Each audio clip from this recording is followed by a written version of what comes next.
Hello അസ്സലാമു അലൈക്കും. ഇന്ന് ഞാൻ നല്ല അടിപൊളിയായിട്ടുള്ള അതുപോലെ തന്നെ വളരെ സിമ്പിളായിട്ടുള്ള ഒരു സ്നാക്കുമായിട്ടാണ് വന്നിട്ടുള്ളത്.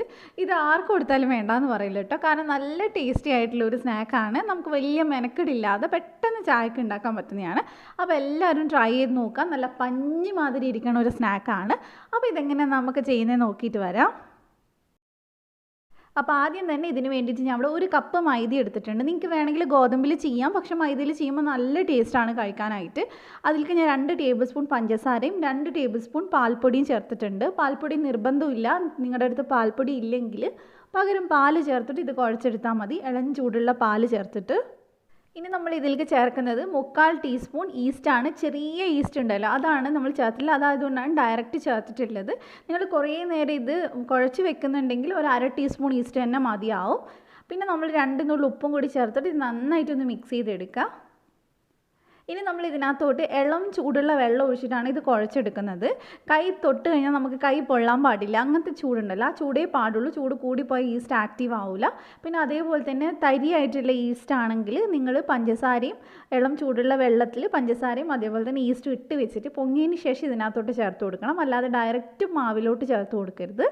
അപ്പോൾ നന്നായിട്ട് നമുക്കിതൊന്ന് കുഴച്ചെടുക്കാം. നല്ല സോഫ്റ്റ് ആവണ വരെ നമ്മൾ കുഴച്ചെടുക്കണം, അത് നിർബന്ധമാണ്. ഒരു 3-4 മിനിറ്റ് കൊണ്ട് തന്നെ നന്നായിട്ട് കുഴച്ചെടുക്കാൻ പറ്റും മൈദ ആയതുകൊണ്ട്. അപ്പോൾ അതേ ഞാൻ നന്നായിട്ട് സോഫ്റ്റാക്കി കുഴച്ചെടുത്തിട്ടുണ്ട്. അപ്പോൾ ഇനി നമുക്ക് ഇതിനകത്തോട്ട് നന്നായിട്ടൊന്ന് ഫുള്ളായിട്ട് എണ്ണയൊന്ന് തടവി കൊടുക്കുക. അപ്പോൾ ഞാനിവിടെ സൺഫ്ലവർ ഓയിലാണ് എടുത്തിട്ടുള്ളത്. അപ്പോൾ നല്ലപോലെ എണ്ണയാക്കി കൊടുക്കുക. അതേപോലെ തന്നെ പാത്രത്തിൻ്റെ സൈഡിലൊന്ന് ആക്കി കൊടുക്കുക.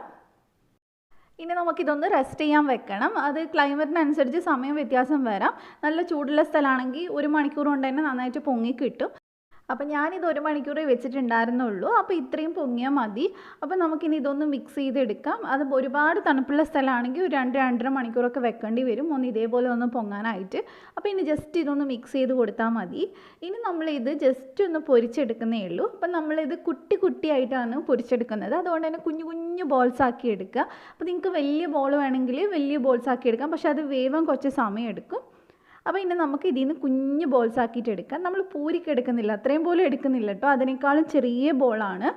അപ്പോൾ ഇതേപോലെ ജസ്റ്റ് ഒന്ന് ഉരുട്ടി കൊടുക്കുക. അധികം ക്രാക്കില്ലാതെ നമ്മൾ നന്നായിട്ട് ഉരുട്ടി എടുക്കുകയാണെങ്കിൽ നമുക്ക് കറക്റ്റ് ആ ഒരു ഷേപ്പ് കിട്ടും.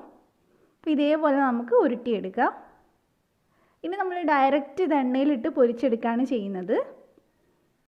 അപ്പോൾ ഞാനിത് പൊരിക്കാനായിട്ട് ഇവിടെ സൺഫ്ലവർ ഓയിൽ ഒഴിച്ച് കൊടുക്കുന്നുണ്ട്. അപ്പോൾ ഒരുപാട് ഓയിൽ വേണ്ട, ജസ്റ്റ് ഇതൊന്ന് മുങ്ങിക്കിടക്കണം, അത്രയേ ഉള്ളൂ. അപ്പോൾ നമുക്ക് ഇതിനകത്തോട്ട് ചൂടാവുന്ന സമയത്ത് ഇട്ട് കൊടുക്കാം. ഒരു 5-6 ഒരുമിച്ച് ഇട്ട് കൊടുത്താലും കുഴപ്പമൊന്നുമില്ല. കുഞ്ഞു കുഞ്ഞു ബോൾസ് ആയതുകൊണ്ട് നമുക്ക് പെട്ടെന്ന് വെന്ത് കിട്ടും, ഒത്തിരി സമയമൊന്നും വേണ്ട. അപ്പോൾ ഇടയ്ക്കിടയ്ക്ക് നമ്മളിതൊന്ന് ഇളക്കി ഇട്ട് കൊടുക്കുക. പിന്നെ വേവിക്കുന്നത് നിർബന്ധമായിട്ടും ലോ ടു മീഡിയം ഫ്ലെയിമിൽ വേണം വേവിക്കാനായിട്ട്. അതേപോലെ തന്നെ എടുക്കുന്ന സമയത്ത് ഫ്ലെയിം കൂട്ടി വെച്ചിട്ട് എടുക്കുക. അങ്ങനെയാണെങ്കിൽ ഒട്ടും തന്നെ എണ്ണ കുടിക്കില്ല. ഇതങ്ങനെ എണ്ണ കുടിച്ചിരിക്കുന്ന സ്നാക്കൊന്നും അല്ല. ഇത് നമുക്ക് വേണമെങ്കിൽ ഫ്രൈഡ് ബണ്ണെന്ന് പറയാം. കാരണം ഏകദേശം ഒരു മധുരമുള്ള നല്ലൊരു ബണ്ണിൻ്റെ ആ ഒരു ടേസ്റ്റാണ് ഉണ്ടാവുക. കുട്ടീസിനൊക്കെ ഭയങ്കരമായിട്ട് ഇഷ്ടമാവും. അപ്പോൾ ഇത് ഏകദേശം ഇവിടെ റെഡി ആയിട്ടുണ്ട്. അപ്പോൾ നമുക്കിനി ഇതെടുത്ത് മാറ്റാം. ഈ ഒരു കളറാണ് ഇതിന് പെർഫെക്റ്റ് ആയിട്ട് വരുന്നത്. അപ്പോൾ ഇനി നമുക്കിതെടുത്ത് ഒരു ടിഷ്യൂ പേപ്പറിനകത്തോട്ട് മാറ്റിയാൽ മതി. അപ്പോൾ ഇനി ഇതേപോലെ തന്നെ ബാക്കിയുള്ളത് നമുക്ക് ഇട്ട് ഫ്രൈ ചെയ്തെടുക്കാം. ഇടുന്ന സമയത്ത് മീഡിയം ഫ്ലെയിം ആക്കുക, പിന്നെ തീ കുറച്ചാൽ മതി. അപ്പോൾ ഇത് നമ്മുടെ അടുത്ത ബാച്ച് ഇവിടെ റെഡി ആയിട്ടുണ്ട്. ഇത്രയേ ഉള്ളൂ. നല്ല ചൂടോടെ കഴിക്കാൻ നോക്കുക. നല്ല ചൂടോടെ കഴിക്കുന്ന സമയത്ത് പുറംഭാഗം നല്ല ക്രിസ്പി ആയിട്ടാണ് ഉണ്ടാവുക, ഉള്ളിൽ നല്ല പഞ്ഞി മാതിരിയാണ് ഉണ്ടാവുക. അപ്പോൾ നമുക്കിത് ഒരെണ്ണം എടുത്തൊന്ന് കഴിച്ച് നോക്കാം. കണ്ടില്ലേ, നല്ല ഉള്ളിൽ നല്ല സോഫ്റ്റ് ആയിട്ടുള്ളത്. നമ്മൾ കടയിൽ നിന്ന് വാങ്ങിക്കുന്ന ക്രീം ബണ്ണൊക്കെ ഇല്ല, അതിൻ്റെയൊക്കെ ആ ഒരു ടേസ്റ്റാണ് ഉണ്ടാവുക. അപ്പോൾ ഇത്രയേ ഉള്ളൂ. എല്ലാവരും ഒന്ന് ട്രൈ ചെയ്ത് നോക്കുക. നിങ്ങൾക്ക് ഈ റെസിപ്പി ഇഷ്ടമായിട്ടുണ്ടെങ്കിൽ ലൈക്ക് ചെയ്യുക, ഷെയർ ചെയ്യുക. അതേപോലെ തന്നെ ഈ ചാനൽ ആദ്യമായിട്ട് കാണുന്നവരുണ്ടെങ്കിൽ ഒന്ന് സബ്സ്ക്രൈബ് ചെയ്യുക. എന്നിട്ട് തൊട്ടടുത്തുള്ള ബെല്ല് ക്ലിക്ക് ചെയ്ത് ഓളും കൂടെ ക്ലിക്ക് ചെയ്യുക. എന്നാൽ മാത്രമേ ഞാൻ വീഡിയോസ് വരുമ്പോൾ നോട്ടിഫിക്കേഷൻ വരുള്ളൂ. അപ്പോൾ നമുക്ക് മറ്റൊരു അടിപൊളി വീഡിയോ ആയിട്ട് വീണ്ടും കാണാം ഇൻഷാ അല്ലാ. Thank you for watching.